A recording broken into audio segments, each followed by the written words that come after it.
আজকে নতুন একটা ভিডিও বানাতে চলেছি। যারা যারা আয়ুষ্মান ভারতের জন্য অ্যাপ্লিকেশন করেছিলেন এবং বাড়িতে যে আয়ুষ্মানের ফর্ম এসেছিল বারকোড লাগানো এবং সাথে নিচে রিসিপ্ট কপিও পেয়েছেন, তো সেক্ষেত্রে আশাকর্মী এবং অঙ্গনারীরা আপনাদেরকে ফর্ম ফিল আপ করে দিয়ে গেছিল।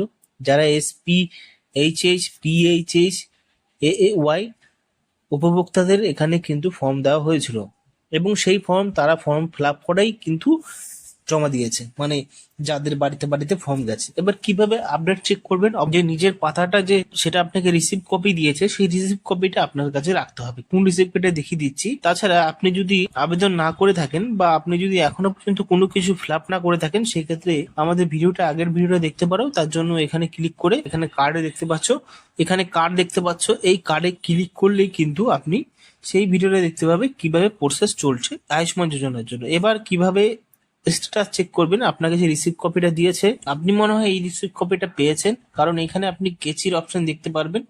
এই কেচির অপশন দেখতে পারলেই বুঝতে পারবেন যে আপনি আপনি আপনার ফর্ম জমা পড়ে গেছে। এবার কিভাবে এখানে স্ট্যাটাস চেক করবেন? এখানে যে নিচের বারকোডটা রয়েছে, এখানে কিছু নাম্বার লেখা রয়েছে, নাম্বারটি আপনি দেখে নেবেন। ঠিক আছে, এই নাম্বারটা দিয়ে আপনাকে কিন্তু সার্চ করতে হবে এবং এই নাম্বারটাই আপনার ইন্ডিভিজুয়াল নাম্বার। এবং বাড়িতে যাদের যাদের আবেদন করেছেন, মানে ফ্যামিলিতে যাদের যাদের আবেদন করেছে, সমস্ত নাম্বারটা এখান থেকে সংগ্রহ করে রাখবেন।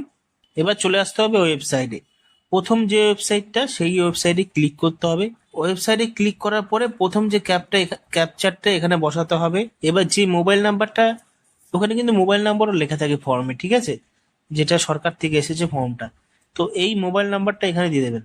আপনি অন্য নাম্বার দিলে হবে না। আপনি অন্য নাম্বার দিয়ে যদি আপনি চেক করেন তাহলে হবে না। আপনাকে ফর্মে যে নাম্বারটাই দেওয়া রয়েছে সরকারের তরফ থেকে, বারকোডালা যে ফর্মটা দিয়েছে আয়ুষ্মান ভারতের জন্য, সেখানে নিচে প্রত্যেকটা ঘরে প্রত্যেকটা ব্যক্তির জন্য যে আলাদা আলাদা ফর্ম রয়েছে, নিচে কিন্তু নাম্বার দেওয়া আছে। তো এখানে ভেরিফাই ক্লিক করবেন, মোবাইলে একটা ওটিপি চলে আসবে। এবার কি করবেন? লগ ইনে ক্লিক করবেন। তো লগ ইন হয়ে গেলে এবার পদ্ধতিটা দেখে নিন।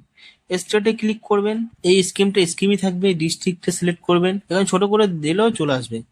আর এখানে সার্চ বাইতে এখানে ক্লিক করে একমাত্র এখানে আপনি ফ্যামিলি আইডি বা আধার কার্ড নাম্বার দেবেন। ঠিক আছে, আপনি এটা ক্লিক করার পরে এবার এখানে আমরা দেখতে পাচ্ছি সব অপশনগুলো। আধার নাম্বার দিয়ে দিলাম, মানে ক্যাপচাতে আমরা ক্লিক করার পরে যখনই আমি সার্চ করব তখন কিন্তু এরকম ইন্টারফেস চলে আসছে। ঠিক আছে, এবার ইন্টারফেস চলে আসার পরে এখানে আমরা দেখতে পাচ্ছি যে বিষয়গুলো কেওয়াইসি স্ট্যাটাস যেগুলো লেখা রয়েছে, এখানে আনআইডেন্টিফাইড লেখা রয়েছে, মানে আপনাদের এখানে কেওয়াইসি করতে হবে। সে কেওয়াইসি করার নিয়ম এখনো তৈরি হয়নি, কিন্তু এখানে আপনার কিন্তু সম্পূর্ণ কাজটা হয়ে গেছে। তো এরকম দেওয়ার পরে লাস্টে এরকম একটা অপশন আসবে, নিচে কিন্তু প্রত্যেক জনের নাম চলে আসবে একটা নাম্বার দিয়ে। ঠিক আছে, এবার ওই নাম্বারটা দেওয়ার পরে এখানে নাম চলে আসলো, মানে আপনার যে মোবাইল নাম্বারটা রয়েছে যে বারকোডালা আয়ুষ্মান ভারত যোজনার ফর্মে, তো সেই ক্ষেত্রে সেই নাম্বারটা দিয়ে আপনি লগ ইন করলে, আধার নাম দিলেই, একজনের আধার নাম দিলে প্রত্যেক জনের নাম চলে আসছে। এবং নাম আসার পরে এখানে নাম দেখাবে এবং সোর্স দেখাবে এবং ফাদার নেম দেখাবে, রিলেশনশিপ দেখাবে, মোবাইল নাম্বার দেখাবে এবং কেওয়াইসির জায়গায় আইডেন্টিফাই দেখাবে, মানে এখানে আপনাকে ইওআইসি করতে হবে।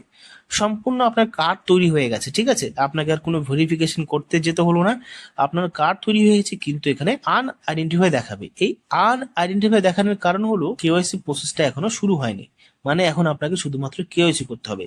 হয়তো বাড়িতে লোক আসবে ভেরিফিকেশন করার সময়, তখনই কিন্তু কেওয়াইসি করবে আমার মনে হয়। ঠিক আছে, তার জন্য এখানে আনআইডেন্টিফাইড লেখা রয়েছে এবং কেওয়াইসির জায়গায়, এবং এই কেওয়াইসি কিন্তু আপনার আধার কার্ড দিয়েই হবে। তো আশা করি বিষয়টা বুঝতে পেরেছেন। যদি বুঝে থাকেন তাহলে অবশ্যই একটা লাইক করবেন এবং কমেন্ট বক্সে জানাবেন। তো আজকের এটুকুই, ধন্যবাদ।